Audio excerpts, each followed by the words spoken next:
خداوند کے زندہ اور پاک کلام میں سے قضات کی کتاب اس کا 8واں باب۔ اور افرائیم کے لوگوں نے اس سے کہا کہ تو نے ہم سے یہ سلوک کیوں کیا کہ جب تو مدیانیوں سے لڑنے کو چلا تو ہم کو نہ بلوایا؟ سو انہوں نے اس کے ساتھ بڑا جھگڑا کیا۔ اس نے ان سے کہا، میں نے تمہاری طرح بھلا کیا ہی کیا ہے؟ کیا افرائیم کے چھوڑے ہوئے انگور بھی ابیازر کی فصل سے بہتر نہیں ہیں؟ خدا نے مدیان کے سردار اورب اور زیب کو تمہارے ہاتھ میں کر دیا، بس تمہاری طرح میں کر ہی کیا سکا ہوں۔ جب اس نے یہ کہا تو ان کا غصہ اس کی طرف سے دھیما ہو گیا۔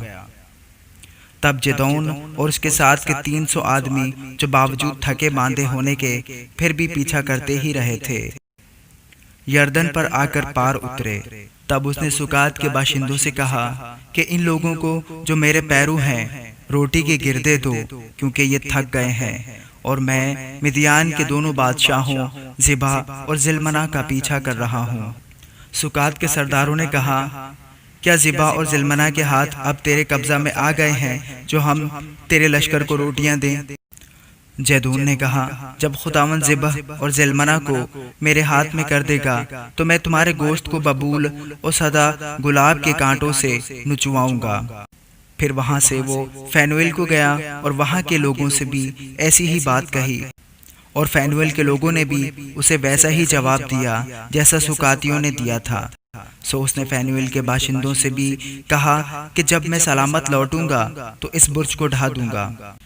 اور زبا اور زلمنا اپنے قریباً 15,000 آدمیوں کے لشکر سمیت کرکور میں تھے، کیونکہ فقط اتنے ہی اہل مشرق کے لشکر میں سے بچ رہے تھے، اس لیے کہ 1,20,000 شمشیر زن مرد قتل ہو گئے تھے۔ سو جدون ان لوگوں کے راستہ سے جو نبہ اور یگبہا کے مشرق کی طرف ڈیروں میں رہتے تھے گیا اور اس لشکر کو مارا، کیونکہ وہ لشکر بے فکر پڑا تھا۔ اور زبا اور زلمنا بھاگے، اور اس نے ان کا پیچھا کر کے ان دونوں مدیانی بادشاہوں زبا اور زلمنا کو پکڑ لیا اور سارے لشکر کو بھگا دیا۔ اور یواس کا بیٹا جدون ہرس کی چڑھائی کے پاس سے جنگ سے لوٹا، اور اس نے سکاتیوں میں سے ایک جوان کو پکڑ کر اس سے دریافت کیا۔ سو اس نے سکات کے سرداروں اور بزرگوں کا حال بتا دیا جو شمار میں 77 تھے۔ تب وہ سکاتیوں کے پاس آ کر کہنے لگا کہ زبا اور زلمنا کو دیکھ لو، جن کی بابت تم نے تنزن مجھ سے کہا تھا کہ زبا اور زلمنا کے ہاتھ تیرے قبضہ میں آ گئے ہیں کہ ہم تیرے آدمیوں کو جو تھک گئے ہیں روٹیاں دیں۔ تب اس نے شہر کے بزرگوں کو پکڑا اور ببول اور سدا گلاب کے کانٹے لے کر ان سے سکاتیوں کی تعذیب کی، اور اس نے فینویل کا برج ڈھا کر اس شہر کے لوگوں کو قتل کیا۔ پھر اس نے زبا اور زلمنا سے کہا کہ وہ لوگ جن کو تم نے تبور میں قتل کیا کیسے تھے؟ انہوں نے جواب دیا، جیسا تو ہے ویسے ہی وہ تھے، ان میں سے ہر ایک شہزادوں کی مانند تھا۔ تب اس نے کہا کہ وہ میرے بھائی میری ماں کے بیٹے تھے۔ سو خداوند کی حیات کی قسم، اگر تم ان کو جیتا چھوڑتے تو میں بھی تم کو نہ مارتا۔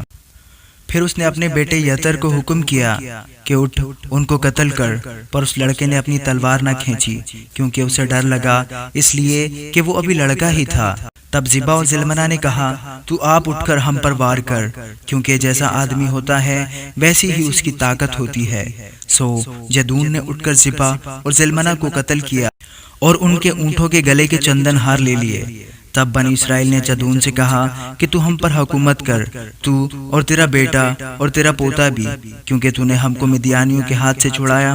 تب جدون نے ان سے کہا کہ نہ میں تم پر حکومت کروں اور نہ میرا بیٹا، بلکہ خداوند ہی تم پر حکومت کرے گا۔ اور جدون نے ان سے کہا کہ میں تم سے یہ عرض کرتا ہوں کہ تم میں سے ہر شخص اپنی لوٹ کی بالیاں مجھے دے دے۔ یہ لوگ اسماعیلی تھے، اس لیے ان کے پاس سونے کی بالیاں تھیں۔ انہوں نے جواب دیا کہ ہم ان کو بڑی خوشی سے دیں گے۔ پس انہوں نے ایک چادر بچھائی اور ہر ایک نے اپنی لوٹ کی بالیاں اس پر ڈال دیں۔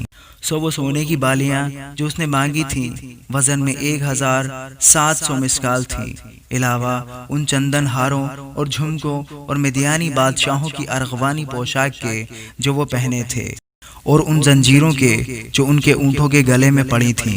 اور جیدون نے ان سے ایک افود بنوایا اور اسے اپنے شہر افرا میں رکھا، اور وہاں سب اسرائیلی اس کی پیروی میں زناکاری کرنے لگے، اور وہ جیدون اور اس کے گھرانے کے لیے پھندا ٹھہرا۔ یوں مدیانی بنی اسرائیل کے آگے مغلوب ہوئے، اور انہوں نے پھر کبھی سر نہ اٹھایا، اور جیدون کے دنوں میں 40 برس تک اس ملک میں امن رہا۔ اور یواس کا بیٹا یریبل جا کر اپنے گھر میں رہنے لگا، اور جیدون کے 70 بیٹے تھے جو اسی کے صلب سے پیدا ہوئے تھے، کیونکہ اس کی بہت سی بیویاں تھیں، اور اس کی ایک حرم کے بھی جو سکم میں تھی اس سے ایک بیٹا ہوا، اور اس نے اس کا نام ابی ملک رکھا۔ اور یواس کے بیٹے جیدون نے خوب عمر رسیدہ ہو کر وفات پائی، اور ابی زریوں کے افرا میں اپنے باپ یواس کی قبر میں دفن ہوا۔ اور جیدون کے مرتے ہی بنی اسرائیل برگشتہ ہو کر بالین کی پیروی میں زناکاری کرنے لگے، اور بال بریت کو اپنا معبود بنا لیا۔ اور بنی اسرائیل نے خداوند اپنے خدا کو، جس نے ان کو ہر طرف ان کے دشمنوں کے ہاتھ سے رہائی دی تھی، یاد نہ رکھا، اور نہ وہ یروبل یعنی جدون کے خاندان کے ساتھ ان سب نیکیوں کے عوض میں جو اس نے بنی اسرائیل سے کی تھیں مہر سے پیش آئے۔ آمین۔